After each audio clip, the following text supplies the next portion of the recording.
السلام علیکم دوستو، کیسے ہیں آپ سب؟ میں زبینہ فیاض ایک بار پھر آپ کے ساتھ تو میں شروع کر رہی ہوں شدت قلب بائی مرحا راجپوت ایپیسوڈ نمبر 23۔ اور شروع کرنے سے پہلے ہمیشہ کی طرح کہوں گی کہ اگر آپ میرے چینل پر نئے ہیں یا اب تک چینل کو سبسکرائب نہیں کیا تو پلیز چینل کو سبسکرائب کر لیں، بیل آئیکن کو ضرور دبا دیں، کمنٹ کر کے ضرور بتائیں کہ ناول آپ کو کیسا لگ رہا ہے، ساتھ ہی اپنے کانٹیکٹ میں شیئر ضرور کریں کیونکہ رائٹر کا حق ہوتا ہے۔ تو چلیں ہم اس ناول کو آگے سٹارٹ کرتے ہیں۔ راگا نے مائسا کو کڈنیپ کر لیا ہے، مجھے اس لوکیشن پر جانا ہوگا۔ یہ کوئی کال کوٹری کی لوکیشن ہے شاید۔ فضا نے لوکیشن کو اچھے سے دیکھا، پھر اس نے انگیشن میں چابی گھماتے گاڑی سٹارٹ کر دی۔ نہیں، میں وہاں نہیں جا سکتا، وہ ہرمان کا دشمن ہے، وہ راگا ہے۔ اگر میں وہاں جاؤں گا تو کوئی مسئلہ نہ ہو جائے۔ اگر ہرمان کو پتہ چلا کہ میں مائسا کو بچانے گیا تھا تو میں اسے کیا بولوں گا؟ اور پھر میں راگا کی نظروں میں نہیں آنا چاہتا کیونکہ اس کی نظروں میں مائسا کا کچھ نہیں لگتا۔ اگر میں گیا تو سب کو شک ہو سکتا ہے، اور نہ ہی تو میرے پاس کوئی ثبوت ہے۔ میں کیا بولوں گا؟ مجھے کیسے پتا چلا کہ مائسا کڈنیپ ہو گئی ہے؟ فوزان کو سوچ مائسا کو بچانا ہے اور منظر عام پر بھی نہیں آنا۔ وہ سوچ رہا تھا، دماغ پر خاصا دباؤ ڈال رکھا تھا کہ آخرکار ایک آئیڈیا اسے آ ہی گیا۔ اس نے موبائل نکالا اور ہرمان کا نمبر ڈائل کرتے کان کے ساتھ لگا لیا۔ ہیلو ہرمان، میری بات سنو۔ ہرمان، مائسا کا کڈنیپ ہو چکا ہے، اس کی لائن پر کال آئی تھی۔ میں گھر تھا اس لیے میں نے اٹھا لی۔ وہ بتا رہی تھی کہ اسے کسی راگا نام کے شخص نے کڈنیپ کر لیا ہے۔ اس نے اپنی لوکیشن کال کوٹری کی بتائی ہے۔ میں بھی جا رہا ہوں وہاں، تم بھی آ جاؤ۔ فضان نے پوری بات کو نیا رخ دیتے ہرمان کی گوش گزار کر دی تھی۔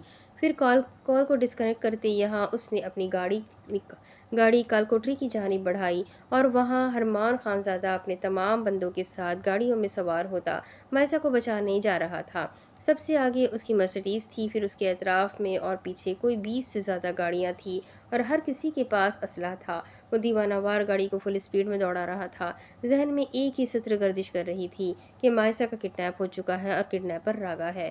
وہ آج اپنے حواسوں میں نہیں لگ رہا تھا، وہ اپنے آپے سے باہر ہو چکا تھا۔ راگا کی اتنی اوقات کہ وہ اس کی بیوی کو کڈنیپ کرے، اس نے حماقت تو کر دی تھی، مگر ہرمان خانزادہ کے جنون کی بدولت اسے اب مہنگا خمیازہ بھگتنا پڑنا تھا۔ نہ جانے اب ہرمان اسے زندہ بھی چھوڑتا یا نہیں۔ تم اور اے جے آپس میں ڈیٹنگ کر رہے ہو، نازلی اسے اپنے کمرے میں لے آئی تھی۔ اینا پریشان تھی لیکن نازلی کی نظریں بار بار اس کی انگلی میں موجود ہیرے کی چمکتی ہوئی انگوٹھی پر ٹھہر رہی تھی۔ ہاں، اینا نے ایک لفظی جواب دیا۔ کب سے؟ نازلی کو تجسس ہوا جاننے میں، اور کچھ وہ تھوڑا حیران بھی ہوئی کہ گویا اے جے نے آج تک کسی لڑکی کو انگوٹھی نہیں دی تھی، حالانکہ وہ بہت مہنگے مہنگے تحفے اپنی گرل فرینڈز کو دیتا تھا، مگر انگوٹھی کی شروعات اس نے اینا سے کیوں کی تھی؟ آج ہی پرپوز کیا ہے تمہارے بھائی نے، کہتا ہے کہ بہت پیار کرنے لگا ہے مجھ سے، اینا عام سے لہجے میں بتا رہی تھی کیونکہ اس کا سارا دھیان فی الحال مائسا کی اور تھا۔ بیک وقت نازلی کا منہ حیرت انگیز انداز میں کھلا۔ تم سچ کہہ رہی ہو اے جے؟ اور پیار یہ کب ہوا؟ پرپوز کی حد تک تو ٹھیک ہے، مگر انگوٹھی اور پیار یہ کب ہوا؟ اس کا حد تک ہونا بنتا تھا، وہ اے جے کی رگ رگ سے واقف تھی، بھلا اتنی جلدی یقین کیسے کر لیتی؟ نازلی، میں بچپن کی منگیتر ہوں اس سے مجھ سے پیار نہیں ہوگا تو کس سے ہوگا؟ اینا نے شانے اچکائے کہ اتنی ہی دیر میں اے جے دروازے سے اندر داخل ہوا۔ یہ سب کیا ہے نازلی؟ مائسا بھابھی کہاں ہے؟ اور سب کو کیسے پتا چلا کہ میں اینا کے ساتھ گیا تھا؟ اے جے نے آتے ہی نازلی پہ چڑھائی کی کیونکہ ایک وہی تھی جس نے انہیں جاتے ہوئے دیکھا تھا۔ مجھے نہیں پتا، میں تو خود سارا معاملہ جاننا چاہتی ہوں۔ ہرمان بھائی کہاں ہے؟ وہ شاید مائسا کو ڈھونڈنے گئے ہیں، نازلی جواب دیتی ہوئی بیڈ پر بیٹھنے ہی لگی جب عین وقت اے جے نے اس کا بازو کھینچتے کھڑا کیا۔ نکلو یہاں سے، میرے لیے کافی بنا کر لاؤ، اے جے نے حکم کہا تو نازلی کی ناتوز نظروں سے اسے گھورنے لگی۔ میں کیوں نکلوں؟ تم نکلو یہاں سے، یہ میرا کمرہ ہے۔ اور میں کیوں بناؤں کافی؟ خود ہی بنا لو جا کر۔ نازلی نے اپنا بازو اس کے ہاتھ سے چھڑوایا۔ کیا تم نہیں جاؤ گی؟ ٹھیک ہے، میں بابا کو جا کر بتاتا ہوں کہ ان کے اے ٹی ایم سے لاسٹ ٹائم جو پیسے غائب ہوئے تھے وہ ان کی چہیتی نازلی نے چوری کیے تھے۔ اینا لفظوں پر زور دیتے بولا اے جے لفظوں پر زور دیتے بولا تو نازلی کا رنگ فک ہوا، وہ شرمندہ ہوئی۔ اسے کیا ضرورت پڑی تھی اینا کے سامنے اس کی پول کھولنے کی، جبکہ نازلی نے وہ پیسے حوزان کو دینے کے لیے چرائے تھے، مگر نہ تو حوزان نے دوبارہ پیسوں کا ذکر کیا اور نہ ہی نازلی نے واپس کیے۔ اگر وہ آفندی صاحب سے مانگ بھی لیتی تو اسے آسانی سے مل جاتے، مگر لٹیری نازلی کو اب لوٹنے کی عادت ہو چکی تھی۔ تم اپنی بکواس بند نہیں رکھتے، بھولو مت میرے پاس بھی تمہارے بہت سے راز ہیں، اینا کے سامنے بتاؤں گی تو تمہیں ڈوبنے کے لیے چلو بھر پانی بھی نہیں ملے گا۔ وہ بھڑک پڑی تھی، آج کتنے ہی دنوں بعد ان دونوں کی چونچ پھر سے لڑ گئی تھی۔ وہ تو بعد میں دیکھا جائے گا، ابھی تم صرف یہ سوچو کہ اگر میں بابا کو جا کر بتا دوں تو تمہاری کیا عزت رہ جائے گی؟ بابا کیا سوچیں گے؟ ان کی لاڈلی بیٹی چور نکلی؟ پھر چوری کر کے منہ بند کر لیا، بتایا بھی نہیں۔ اے جے نے اسے تپا کر رکھ دیا۔ نازلی نے اپنی مٹھیوں کو دبوچ لیا، جیسے اگر کھول دے گی تو اس کے ہاتھ خود بخود اے جے کا گلا دبا دیں گے۔ اے جے، اگر تم نے بابا کو کچھ بھی بتایا تو میں تمہاری جان لے لوں گی۔ بالآخر وہ چیخ پڑی، ٹھیک ہے، اگر کافی بنا دیتی ہو تو میں بابا کو کچھ نہیں بتاؤں گا، ورنہ تم تو جانتی ہو تمہاری شکایتیں لگانے میں مجھے کتنا مزہ آتا ہے۔ وہ اسے بس کمرے سے باہر نکالنا چاہتا تھا، شاید اسے اینا سے کچھ بات کرنی تھی۔ تمہیں تو میں دیکھ لوں گی، نازلی نے دانت پیسے۔ پھر وہ پیر فرش پر رگڑتی ہوئی کمرے سے باہر نکل گئی تو اس کے جاتے ہی اے جے نے اپنا رخ اینا کی طرف کیا۔ اینا، میری بات سنو، مجھے تمہیں کچھ کہنا ہے۔ دیکھو اینا، میں نے تمہیں پرپوز کیا، اس کا ذکر ابھی تم کسی سے مت کرنا، ٹھیک ہے؟ تم جانتی ہو نا سب ابھی غصے میں ہے، اور اگر ایسے میں میں سب کو بتاؤں گا تو کہیں کچھ غلط نہ ہو جائے۔ تم سمجھ رہی ہو نا میری بات؟ اے جے بولتے بولتے رکا۔ اس کی نگاہوں نے اینا کے چہرے کا بھرپور جائزہ لیا۔ دفتن اینا جھنجھلاہٹ کا شکار ہوئی۔ اگر پیار کر ہی لیا تھا تو اسے بتانے سے وہ اتنا کترا کیوں رہا تھا؟ تمہیں بس کچھ وقت کے لیے ہمارے رشتے کو چھپانا ہوگا، اس کے بعد میں خود ہی سب کو بتا دوں گا، لیکن صحیح وقت پر، کیونکہ اچانک سے اس بارے میں بتانا ہمارے لیے بھی مسئلہ پیدا کر سکتا ہے۔ بس میں چاہتا ہوں ہم صحیح وقت کا انتظار کریں، اور تب تک تم بھی کسی سے ذکر مت کرنا، ٹھیک ہے؟ اینا نے ہاں میں سر کو جنبش نہ دی۔ اے جے، یہ تم کیا کہہ رہے ہو؟ اگر تمہیں اتنا ہی ڈر تھا تو تم نے مجھے پرپوز کیوں کیا؟ اینا کو اچھا نہیں لگا تھا اس کا اس طرح سے کہنا۔ اگر دل لگا ہی لیا تھا تو ڈرنا کیسا؟ پرپوز تو ضروری تھا نا۔ اگر میں چپ رہ بھی لوں تو کیا تمہاری میڈیا چپ رہے گی؟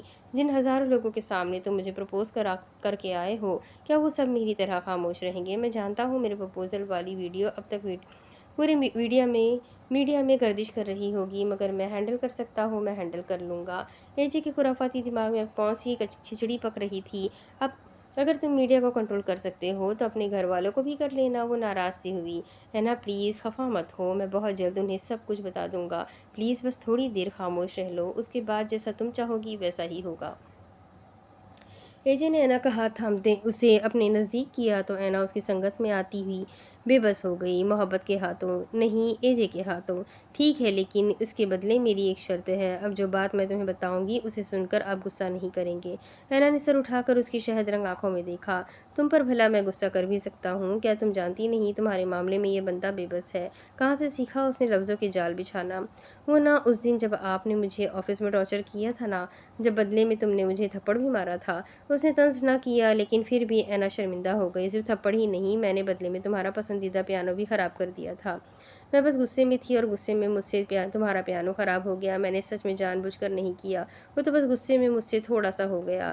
کیا تھوڑا سا؟ اس کی براؤن پیانو کو رنگ برنگا کرائی تھی، بیس اسٹرنگ کاٹ آئی تھی، ساؤنڈ بورڈ اور آئرن پلیٹ کی توڑ پھوڑ کر دی، کی بورڈ کی کیز کو سرے سے کھینچ کر اکھاڑ دیا تھا، سافٹ پیڈل کا حشر نشر کر آئی تھی، اور لڑکی تو بینڈ بجا آئی تھی۔ کیا یہ تھوڑا سا تھا؟ تم جانتی ہو نا کہ وہ پیانو مجھے خود سے زیادہ عزیز تھا۔ کیا مجھ سے بھی زیادہ؟ اینا نے چونک کر پوچھا۔ نہیں، ہیرے کا مقابلہ ایک معمولی سی چیز سے تھوڑی نہ کروں گا۔ پیانو عزیز تھا، لیکن تم عزیز تر ہو۔ مطلب تم نے مجھے معاف کر دیا، مجھ سے غصہ تو نہیں ہوں گے؟ پیار کیا ہے، مذاق تھوڑی نہ کیا ہے۔ جواب میں تم پر غصہ کروں گا۔ اے جے نے مسکراتے ہوئے اسے اپنے ساتھ لگایا تو اینا اس کے حصار میں قید ہو گئی۔ تیز رفتار میں اندھا دھند آتی مرسڈیز کار کوٹری کے سامنے جا کر رکی۔ اس نے اچانک بریک لگائی تو ٹائر کی چرچراہٹ کی آواز سنسان ایریا میں گونجی۔ زمین کچی تھی، مٹی سے بھری ہوئی، جبکہ اس کے ریورس ہو کر بریک لگانے کی بدولت آس پاس جتنی بھی مٹی تھی وہ ساری کی ساری اب ہوا میں اڑنے لگی تھی۔ اس کے پیچھے آتی گاڑیاں بھی رک چکی تھیں۔ اس نے وال ڈور پر ہاتھ رکھا اور اشتعال کے عالم میں ایک جھٹکے سے ڈور کو کھولتا باہر نکلا۔ اس کے چہرے سے تیش ٹپک رہا تھا، ماتھے کی رگیں پیشانی سے باہر آنے کو تیار تھی۔ وہ اتنے غصے میں تھا کہ آج راگا کا ہرمان کے ہاتھوں قتل ہو جاتا۔ دھڑلے سے دروازہ بند کرتے ہوئے باہر نکلا تو عین وقت ایک گاڑی اس کے پاس آ کر رکی۔ اس نے گردن چٹکی اور دیکھا کہ ہوزان کار سے باہر نکل رہا ہے۔ میں چھوڑوں گا نہیں راگا کو، بات جب اپنی عزت پر آ جائے تو ہرمان خانزادہ کسی کو بھی نہیں بخشتا۔ یہ تو پھر میرا دشمن ہے، جب تک مار نہیں ڈالوں گا مجھے سکون نہیں ملے گا۔ ہرمان نے ڈیک کے ہاتھ سے رائفل کھینچی۔ ہوزان کی نگاہ ڈیک پر اٹھی۔ چہرہ نہ صحیح مگر اس کا ڈریسنگ سینس دیکھ کر ایسا لگ رہا تھا جیسے ہوزان نے اسے پہلے بھی کہیں دیکھا ہو۔